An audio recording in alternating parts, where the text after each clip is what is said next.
In this video, I'm going to be looking at the pros and cons of shooting film, or at least my pros and cons of shooting film, weighing it all up to see in the future if I'm going to continue shooting film or do I pull my digital cameras out more often and shoot more digital. All that stuff coming up. Oh, come on, work, man. That's it, I'm done. I'm done with film. I've had it. I've had enough. So I don't know whether any of you guys have been thinking about ditching film lately. I'd certainly read in the comments and I get that sort of vibe sometimes from some people, especially when it goes wrong, or especially now with the cost of film shooting up. I guess it's one or two things. You'll either ditch photography altogether for some people because they just can't get on with it, or us film shooters that have got digital and film, maybe ditch film altogether and just go out and enjoy it digital. At the end of the day, it is a lot easier. George, been shot digital. There you go. Good boy, George. Yes, you are.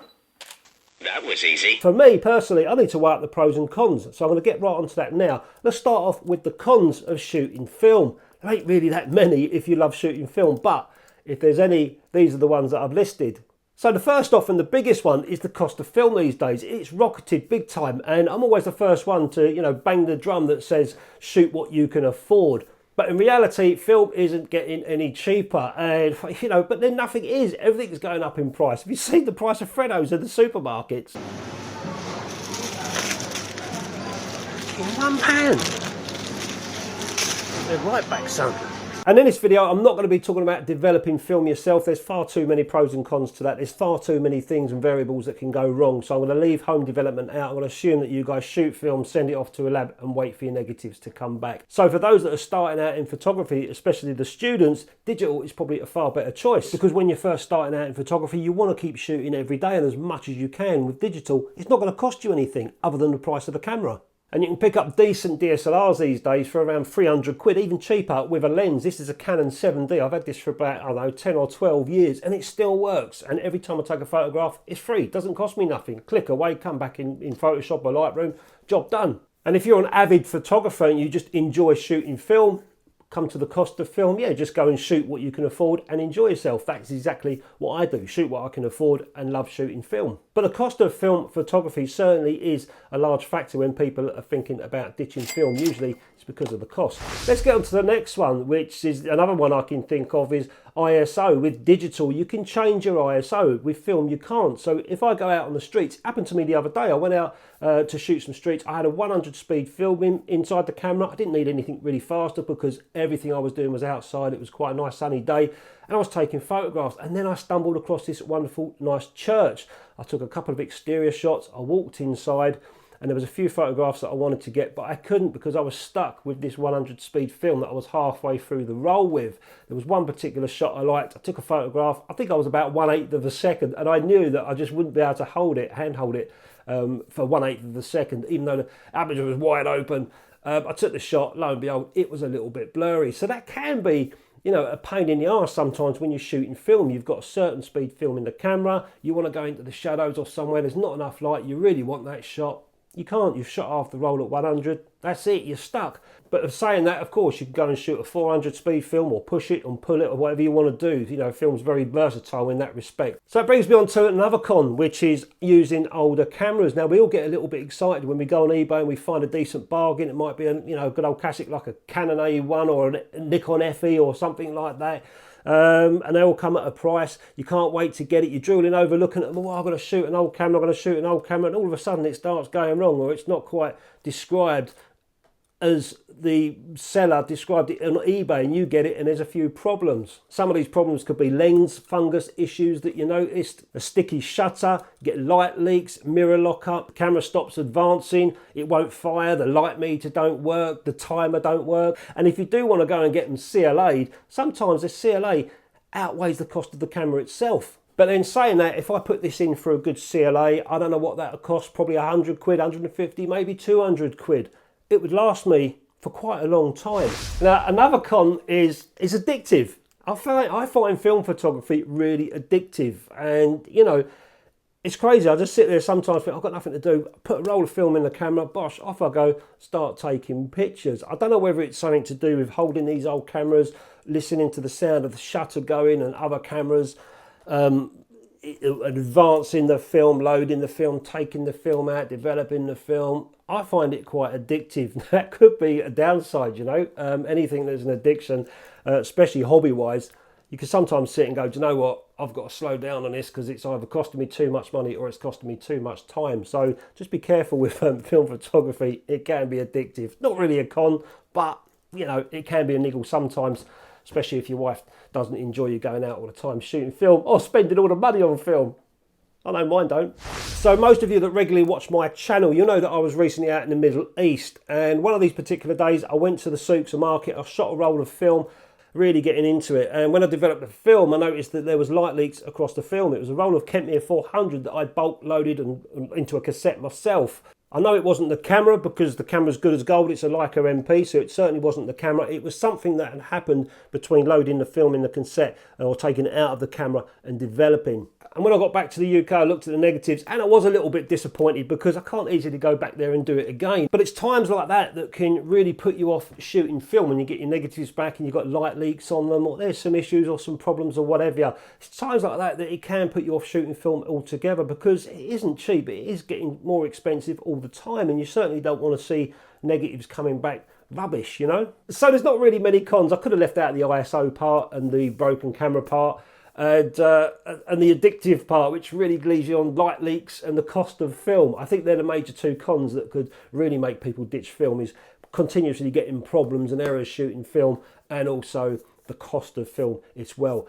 Let's get on with the pros, because I think there's far more. And just in case any of you guys click off this video before the end, at the end I did say let us know what your pros and cons are in the comments. So if you're thinking about ditching film, let us know why, what the reasons are. Keep it short and sweet for everyone to read. And also, if you're going to be continuing film in the future, what is it you love about film? What is it that makes you just want to keep shooting film? I'd love to know in the comments, and everybody else as well. So let's get on with the video. So these are my pros of shooting film. I just love shooting film. Using that old camera that was once someone's pride and joy. Choosing the right film for the job. Deciding whether to push or pull film. Loading the film. Taking your time when you're out on location on your shots because you don't want to waste it. Advancing the camera by hand, and every time you take an exposure, that mirror slap always gives you some sort of self-satisfaction when you're shooting film. It's all in your hands, you know. Once you get the film out, you get it sent off to be developed, and then you can't wait to get your negatives back. And there's no preview screen like there is on digital. If you're out shooting digital, you're taking a shot, you're looking down, I might take another compliment on exposure's not that great, let's just try take another shot, you know. Shooting film, you just go, bosh, done, move on. If it ain't great, it ain't great. Change it next time. But that's the only option you've got.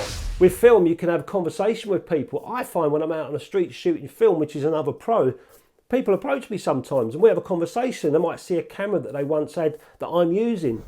And then I had a 400mm fixed lens, and then I just got bored. You know, it then got so expensive. Then digital came out. And the first digital cameras are very, very expensive, but only about 20 pixels.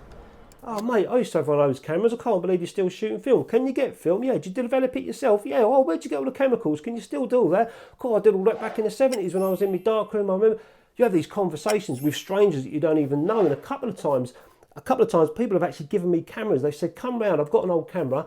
I'd love for you to use it. It's just sitting in the loft. And I'm like, oh, well, thumbs up, nice one. So there is a conversation element as well when you're out and about shooting film. Don't get that on digital unless someone's going to be a gearhead and start asking you what camera you're shooting and blah, blah, blah. The film stuff, I find, gives me good conversations out on the street. And also social online as well. I think the film community online, there's a great film community out there. And I'd say 99.9% of those people are great people. Everyone's helping each other, being nice to each other, talking to each other. I think digital could be a little bit toxic sometimes. I don't know. That's what I've heard. I don't really go on digital forums. But the film community just seemed like a great bunch. And a lot of the time in the film community, just have a look through some of the comments on my videos. You've got some old school shooters with bags and bags of experience, only happy to give you their 50, 60, 70 years of experience shooting film. And I find it amazing to read sometimes that they're passing this knowledge on to us, and eventually I'll be passing knowledge on to the younger ones who are coming into shooting film. So there's a great film community out there, which is fantastic, keeps you wanting to be involved with it all. And there's also the negative as well with shooting film. You actually get something at the end of it. You know, roll of film, well, I've shot and developed this, I get the negatives that I can put in folders, which is my collection of my journey along the road shooting film photography. With digital, I've just got a little SD card, pop it in, shoot away, get on Photoshop, ditch the ones I don't like, keep the ones I do like. And who knows in 100 years' time where those images are going to be. I've got tons and tons of digital images stored on a cloud and stored on hard drives. When I'm gone, I ain't got a clue where they'll end up. Obviously, I wouldn't, because I won't be here. But you know what I mean. I know exactly where these will end up, in my folders, in a loft somewhere, for someone to find and go, oh wow, these are 150 years old if they last that long, if I washed them properly. But you get what I mean. You actually get something back from film, which is a negative. And if you decide to print, it's up to you. But you've still got that negative to work on. Which brings me on to another side of shooting film as well. I'm lucky I've got a darkroom, so I can go and make prints. So for me, shooting film, coming back with negatives, developing them, getting in the darkroom, making a print if I want, it's exciting for me. Some people haven't got darkrooms and they don't even want to do darkroom printing. They just want to shoot and scan and digitize. That person that's shooting film and scanning, he might not have a darkroom now, might not want to print. He's got his negatives in a folder. So one day he might want to print. So I see there's a lot of point in shooting film, especially if you want to build a collection of negatives. And that certainly is a big pro for shooting film, a nice collection of negatives. Also with film, there's so many different cameras out there and a lot of them are inexpensive. Hopefully they work. A lot of mine do. So, you know, like these old cameras here, these 35mm cameras, but there's so many different formats in shooting film as well. Look at these old cameras. This is a 6x6 negative format camera. And, you know, again, if you're into film photography, especially if you start developing yourself, you might be then excited about, oh, do you know what? I'm going to come away from 35mm. I'm going to then go onto medium format and start shooting 120 and get bigger negatives. It's so much excitement and so much fun and so much potential with shooting film that I can't see with digital. So it doesn't just stop at your, you know, newly refurbished CLA'd camera that's going to last years and years. You can flip around and start shooting other cameras that are pretty cheap if you can find them online, and start shooting other formats as well. And finally, these are two images that I took the other day. The clouds were absolutely beautiful just over the fields there where I live. But I grabbed a digital camera and I put two filters on it. This Leica monochrome camera here that I've got, true black and white camera. I put two filters on that. I put an orange filter and a polarizer on as well. And I ran out and took a couple of pictures and I just wanted to see what those two filters did together. It was the first time I'd done that, put them two filters on. And I was blown away. I was like, wow, them skies and that blue sky is amazing. I come back, I weren't satisfied with that. I then grabbed a Nikon 35mm camera, stuck a 28mm lens on that as well. Then I put the same two filters on and I ran out and shot a roll of Ilford 100 Delta. I shot the whole lot on these beautiful clouds. I'll just show you a quick comparison between the two. So this is the digital one and this is the film one that I've shot. You can't really see any difference at all. One took me literally seconds to do, come back, put in Photoshop, bit of contrast added, bosh, out the other end. The other one took me nearly 2 hours with all the developing and the drying of the film, then scanning the film, and then I went in the darkroom and made a print of what I'd done. You know, half a day's work easily. But saying that, digital has also got its massive advantages over film. The speed of it, the guarantee that you're going to get a shot. You can look at the back of the screen, obviously, to see, make sure that you're getting your work right, especially if you're commissioned with somebody. For me personally, film is a hobby and I enjoy the challenges of it. So that's my own views on my own pros and cons for shooting films. Obviously the pros totally weigh out the cons for me. The only con was really light leaks and the cost of film. So like I've always said, I just shoot as much as I can afford. The light leaks, sometimes that gives me something to do. I have to start investigating why I've got a light leak. I quite enjoy doing that. But when I was out in the Middle East, took the shots of those souks and I got those light leaks across that film, it was a bit of a bummer because I can't go back. But I'd love to know in the comments if any of you are thinking about ditching film. Why are you thinking about ditching film? What makes you come away from it and shoot full-blown digital all the time? I'd love to know.